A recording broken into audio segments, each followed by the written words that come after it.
Country delight బఫేలో milk start చేసాము. First పిల్లలకి ఇచ్చినప్పుడు కానీ, మేము పెరుగు తిన్నప్పుడు కానీ, మేము చిన్నప్పుడు తిన్న ఓల్డెన్ డేస్ గుర్తొచ్చాయి మాకు. మీగడ కూడా పాలు కాచాక మీగడ బాగా రావడం, అప్పుడు మా చిన్ననాటి రోజులు గుర్తొచ్చాయి అన్నమాట. ఈ బిల్లుల విషయంలో రాష్ట్రపతి అండ్ గవర్నర్లతో రగడపై సిజేఐ ధర్మాసనం కీలక వ్యాఖ్యలు చేసింది సార్. సుప్రీమే సర్వోన్నతం, న్యాయం కోసం ఏ ఆదేశాలైనా ఇస్తాం, అవసరమైతే చట్టాలను పక్కన పెడతాం. రాష్ట్రపతి లేఖ ఫక్తు రాజకీయ వివాదమే, అయినా సమాధానం ఇచ్చి తీరుతాము అని చెప్పి సిజేఐ అంటూ ఉన్నారు సార్. సో ఈ సుప్రీంకోర్టు వ్యాఖ్యల మీద మీ కామెంట్స్? నేను ఆ రిపోర్ట్లో, ఇది మీరు తెలుగు పత్రికలో వచ్చింది ఒక పార్ట్ ఆఫ్ రిపోర్ట్. యాక్చువల్గా రిపోర్ట్లో ముగ్గురు న్యాయమూర్తులు ఒక very very interesting specific comment చేశారు. That shows the mood of the court అంటారు. So mood of the house అని అంటే మూడ్ ఆఫ్ ద కోర్ట్ అర్థమవుతుంది. సో ఇష్యూ ఏంటి? తమిళనాడు స్టేట్కి సంబంధించిన ఇష్యూ మీకు అందరికి గుర్తుండే ఉంటుంది.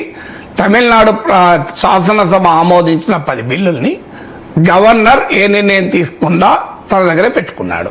కొన్నిటిని రాష్ట్రపతికి పంపాడు, రాష్ట్రపతి కూడా ఏ నిర్ణయం తీసుకోలేదు. ఆర్టికల్ 200 ప్రకారం గవర్నర్కు 3 ఆప్షన్లు ఉంటాయి. 1 accept, 2 reject, 3 refer it to president. ఈ 3 కాక 4వ ఆప్షన్ ఎక్సర్సైజ్ చేశాడు తమిళనాడు గవర్నర్. తన దగ్గరే అట్టి పెట్టుకున్నాడు, నిర్ణయం తీసుకోలేదు. సో అది ఇష్యూ. ఎందుకంటే 4వ ఆప్షన్ లేదు, వాస్తవంగా ఉన్నాయే 3 ఆప్షన్లు ఆర్టికల్ 200లో.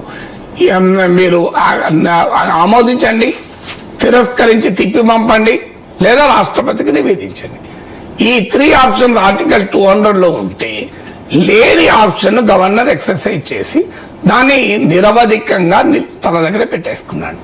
ఇది ఎలా చేయగలిగాడంటే రాజ్యాంగంలో ఒక వెసులుబాటు ఉంది. గవర్నర్ నిర్ణయం యాజ్ సూన్ యాజ్ పాసిబుల్ తీసుకోవాలి అని. ఇప్పుడు స్పీకర్లైనా, గవర్నర్లైనా, రాష్ట్రపతులైనా ఈ యాజ్ సూన్ యాజ్ పాసిబుల్ కు ఒక పర్వర్టెడ్ మీనింగ్ ఇస్తున్నారు. యాజ్ సూన్ యాజ్ పాసిబుల్ అంటే టైం లిమిట్ లేదు కదా అని. That is a perverted meaning. అది రాజ్యాంగంలో యాజ్ సూన్ యాజ్ పాసిబుల్ అంటే దాని అర్జెన్సీ అర్థమవుతుంది కదా. ఇక అర్జెన్సీ అంటే 15 రోజులు, నెల, 3 నెలలు, 6 నెలలు ఎంతో కొంత ఉండాలి కదా. కానీ ఆ సభ సమయం ముగిసేంత వరకు కూడా నేను తీసుకోను అనడం కాన్స్టిట్యూషనల్ స్పిరిట్ కు వ్యతిరేకం. లెటర్ వేరు, స్పిరిట్ వేరు. అందుకే లెటర్ అండ్ స్పిరిట్ అంటారు.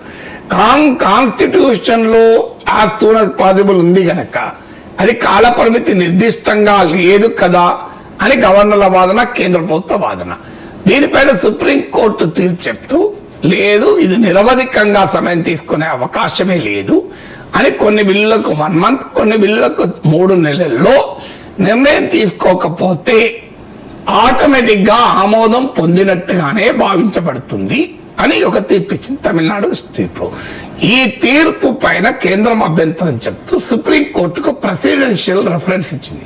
ప్రెసిడెన్షియల్ రెఫరెన్స్ అంటే రాజ్యాంగంలో ఉన్న ఒక అవకాశం ఏంటంటే ఏదైనా ఒక అంశం పైన సీరియస్ కాన్స్టిట్యూషనల్ క్వశ్చన్ ఉంటాయి అంటే రాజ్యాంగ రీత్యా వివరణ కావలసిన భాష్యం చెప్పాల్సిన అవసరం ఉంటే రాష్ట్రపతి రాజ్యాంగ భాష్యం చెప్పమని సుప్రీంకోర్టుకు నివేదిస్తారు. సో రాష్ట్రపతి నివేదించారంటేనే సుప్రీంకోర్టు రాజ్యాంగం పైన తీర్పు చెప్పే సర్వోన్నత వ్యవస్థ అని అర్థమైపోతుంది కదా. సో దీనిపైన సుప్రీంకోర్టు ఇప్పుడు విచారణ చేపట్టింది. ఈ విచారణ సందర్భంగా 5 బెంచ్ల ధర్మాసనంలో 3 justice Gavai, justice Narasimha, justice విక్రమ్నాథ్లు అంటే మెజారిటీ ఓవరాల్ గా అబ్జర్వ్ చేసింది ఏంటంటే ఇలా నిరవధికంగా రాష్ట్రపతులు, గవర్నర్లు నిర్ణయాలు తీసుకోకుండా ఉంటే అసలు చట్టసభల అటానమీ దెబ్బతింటది కదా. ప్రజలు చట్టసభలకు అధికారం ఇచ్చారు చట్టాలు చేయమని. ఆ చట్టం చేస్తున్నారంటేనే ఒక అర్జెన్సీ ఉంటేనే చట్టం చేస్తారు. అర్జెన్సీ ఉంటేనే చట్టం చేస్తారు. ఇంకా అర్జెంటుగా ఉంటే ఆర్డినెన్స్ కూడా జారీ చేస్తారు. మరి అలాంటప్పుడు గవర్నర్ దానిపైన ఏ నిర్ణయం తీసుకోకుండా అలాగే ఉంటే అసలు చట్టసభల పని నిలిచిపోతుంది కదా. రాజ్యాంగంలో ఏ వ్యవస్థ కూడా మరో వ్యవస్థ పనిని ఆపకూడదు. సో రాజ్యాంగంలో ఉన్న ఏ వ్యవస్థ అయినా, గవర్నర్ ఒక వ్యవస్థ, ప్రజలు ఎన్నుకున్నటువంటి శాసనసభ ఇంకో వ్యవస్థ. శాసనసభ పనిని జరగకుండా ఉండడం ఎలా సాధ్యమవుతుంది? అది కూడా మళ్ళీ ప్రజలు ఎన్నుకున్న సభకు సావరీన్ అధికారం ఉంటుంది తప్ప నామినేటెడ్ పదవిలో ఉన్న గవర్నర్కి ఎట్లా సావరీన్ అధికారం ఉంటుంది? సావరినిటీ అంటే ఏంటి? ప్రజలు భారత రాజ్యాంగం ప్రకారం we the people of India, భారత ప్రజలమైన మేము అని రాజ్యాంగాన్ని తమకు తాముగా ఇచ్చుకున్నారు. అంటే సావరినిటీ లైఫ్ విత్ పీపుల్. ఆ పీపుల్ అందరూ సావరినిటీ ఎక్సర్సైజ్ చేయలేరు కనుక వారు ప్రజాస్వామ్యబద్ధంగా ఒక ప్రభుత్వాన్ని ఎన్నుకొని, ఒక చట్టసభను ఎన్నుకొని ఆ చట్టసభకు తమ అధికారాన్ని బదలాయిస్తారు. What is legislative assembly, what is parliament? ప్రజలందరి తరఫున వాళ్ళు నిర్ణయాలు తీసుకుంటారు. అంటే ప్రజల సావర్నిటీ కాస్త, ప్రజలకున్న సార్వభౌమాధికారం కాస్త ప్రజాప్రతినిధులకు బదలాయించబడి అసెంబ్లీకి వస్తున్నది. దీన్ని మరి ఎవరు ఆపాలి? ఆపే అధికారం గవర్నర్కి ఎలా ఉంటుంది? ఇది పీపుల్స్ సావర్నిటీ కదా. అందువల్ల 5 సభ్యుల ధర్మాసనంలో 3 సభ్యులు ఇలా నిరవధికంగా ఆపడం అనేది సరైంది కాదు అన్న అభిప్రాయాన్ని వ్యక్తం చేశారు. అంటే తమిళనాడు కేసులో అంతకుముందు సుప్రీంకోర్టు ఇచ్చిన తీర్పును ఇన్ ప్రిన్సిపల్ అంగీకరిస్తున్నారు. కానీ ఎక్కడ సమస్య వచ్చిందంటే, ఇక్కడ క్వశ్చన్ ఏంటి? మరి గవర్నరు, రాష్ట్రపతి కూడా రాజ్యాంగబద్ధమైన వ్యవస్థ, కోర్టు కూడా రాజ్యాంగబద్ధమైన వ్యవస్థ. కోర్టు ఇలా బ్లాంకెట్ గా, అంటే అన్ని సందర్భాల్లోనూ వర్తించేలా మీరు 1 రోజుల్లోనే నిర్ణయం తీసుకోండి, 3 నెలల్లోనే నిర్ణయం తీసుకోండి అని ఆదేశాలు జారీ చేసే అధికారం కోర్టుకుంటుందా? ఎందుకంటే ఇంతకుముందు చెప్పినట్లే కోర్టు ఒక రాజ్యాంగ వ్యవస్థ, గవర్నర్లు, రాష్ట్రపతులు ఒక రాజ్యాంగ వ్యవస్థ.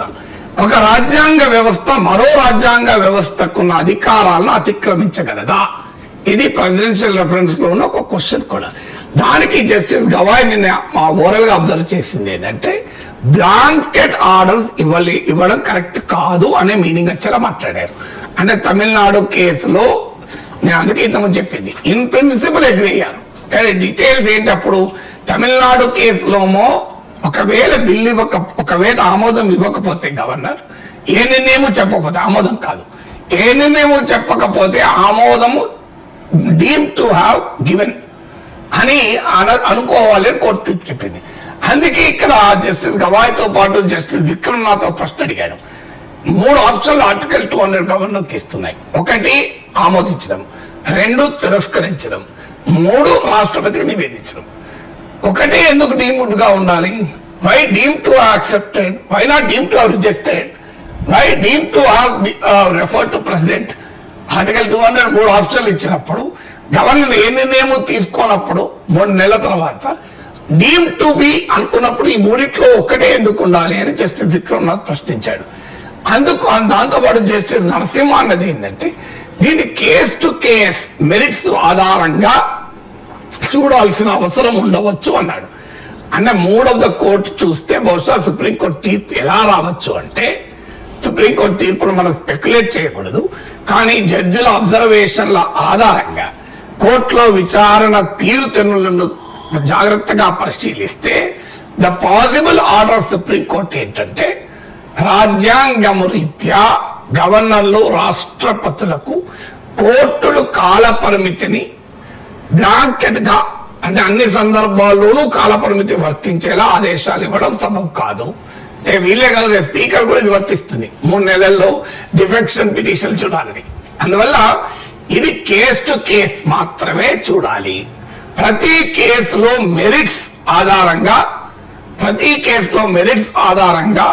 ఈ కేసులు నిర్ణయించబడతాయి. అంటే అప్పుడు జరిగేది ఏంటంటే, గవర్నర్ ఆపినప్పుడల్లా కోర్టుకు వెళ్ళాలి.